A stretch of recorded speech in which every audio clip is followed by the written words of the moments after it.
This video is brought to you by Squarespace. Whether you need a domain, website or online store, make it with Squarespace. Manchester United find themselves at a crossroads. Should the club continue with Jose Mourinho, under whose management United have never truly emerged from their post-Ferguson transition, or cut their losses and seek a replacement? Currently, there are few available and desirable options, but that could be different at the end of the season. Mauricio Pochettino is now the longest-serving current manager of a top six side, and is many supporters' preferred choice as Mourinho's eventual successor. On the long list of pros is his experience of the league, and perhaps more importantly, against other top six teams. His age, at 46, he's unlikely to retire anytime soon, and his international reputation. We know that Manchester United factor the brand awareness of new players and staff into their recruitment process, so the fact that Pochettino is essentially an established name is a big positive. The obvious con is that despite being Premier League Manager of the Month 4 times, he hasn't won anything with Tottenham. In fact, throughout his coaching career, he's yet to win a trophy. Opportunities were limited at Southampton and Espanyol, but it's hard to make the same argument for Spurs. Most importantly, perhaps, and very much in Pochettino's favour, is that he's a manager with an identifiable philosophy. But what would that look like at Manchester United? How suited are United's current players to his different style, and how quickly could the team be transitioned? Pochettino's preferred setup is a 4-2-3-1, but he's experimented with variants of a 3-5-2 and a midfield diamond 4-3-1-2 in Spurs' last two seasons. In fact, it's probably fairer to say of the Argentine manager that he has a style, a playing philosophy that supersedes systems. The tactical formations he uses are often a reflection of the players he has available, or at times to counter specific opposition threats. What then are the hallmarks of a Pochettino side? He largely favours a high press, though this will be altered based on opposition or more usually game state. He likes fullbacks or wingbacks that advance high up the pitch, creating most of the attacking width, while his wingers are essentially inside forwards. He encourages his players to attempt a lot of horizontal and crucially vertical positional play in the attacking third, quick interchanges of position that afford opportunities for pass and move football. For example, he will encourage his striker to drop off and have an attacking midfielder surging past them. In addition, Pochettino likes players with positional versatility in-game, so the 10 may drop off to play as an 8, while the striker drops into the 10 role. Before looking at how the Manchester United squad could adapt to this style, it's first worth considering a starting 11. Now, it's likely that the formation would be a narrow 4-2-3-1, as Pochettino generally implements this as his favoured system in order to familiarise his players with his style before tweaking. The 4-3-1-2 is worth considering too, though, as it does lend itself to some key Pochettino tenets, such as width coming from the wide defenders and versatility in the attacking three. Here are two plausible lineups using the current Manchester United squad. Now, firstly, Pochettino would want to invest heavily in his fullbacks. Luke Shaw is having a strong season by his recent standards, but he's probably still susceptible to injury, and there is no decent backup on the left. Ashley Young has played there in the past, but has been more of a first-choice right-back this season. He, Antonio Valencia and Matteo Darmian all have significant question marks over them. Given how much Spurs rely on Kieran Trippier's attacking ability, he would be a natural high-priority acquisition. One way or another, United would be buying fullbacks. Further up the pitch, it seems like Pochettino would have two options, depending on whether he played two strikers or one. Romelu Lukaku is a real talent, but he isn't Harry Kane.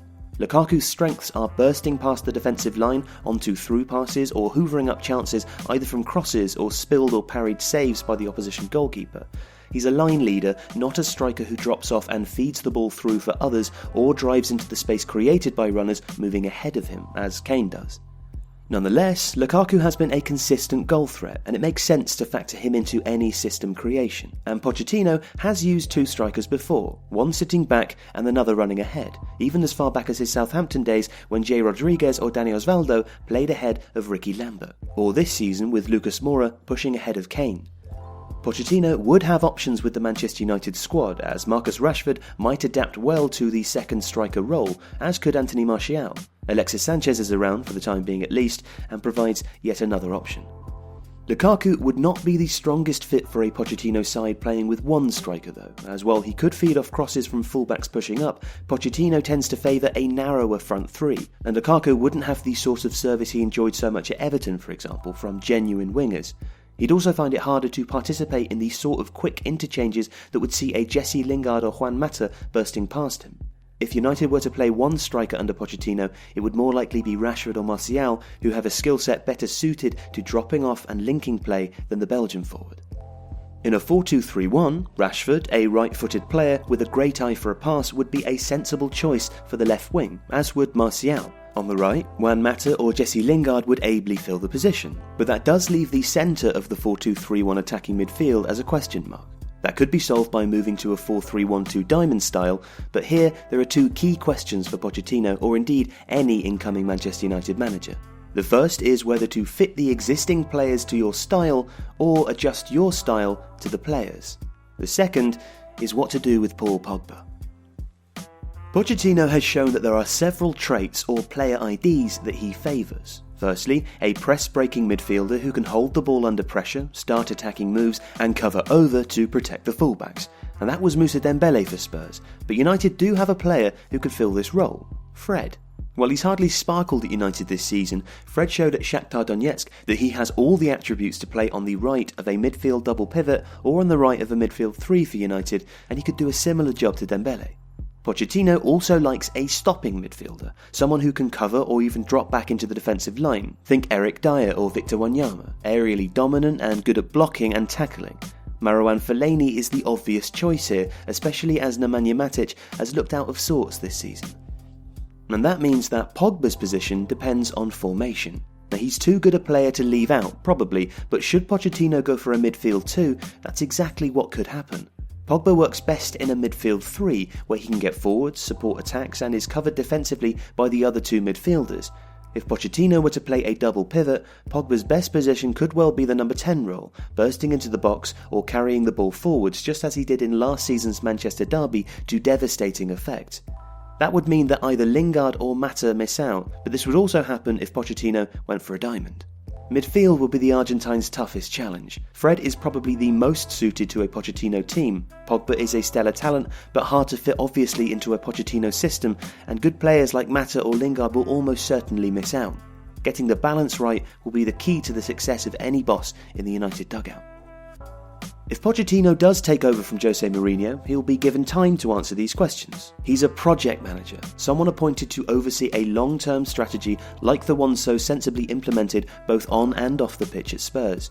His methods will take some time to learn, and Pochettino often tweaks his teams a lot in the first month or two of the season anyway, trying to find the right balance of style and players.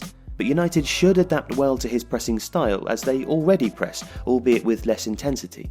They also have enough players with the traits that Pochettino considers important to start to learn his philosophy quickly, and in names like Fred, Pogba, Rashford and Lingard, enough squad members who have the intelligence and skill set to seize the chance to play a more intense, incisive style of football. He will need to buy fullbacks, but those acquisitions aside, there is already enough quality in this Manchester United setup for Pochettino to achieve something significant with them.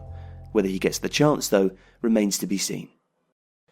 This video is brought to you by Squarespace. Squarespace is the easiest way to get started with a new website. You can create your own domain or bring a pre-existing domain over, and one of the things we really like is that Squarespace makes it very straightforward to manage all of that information in one place. So your billing, your domains, everything can be done through Squarespace.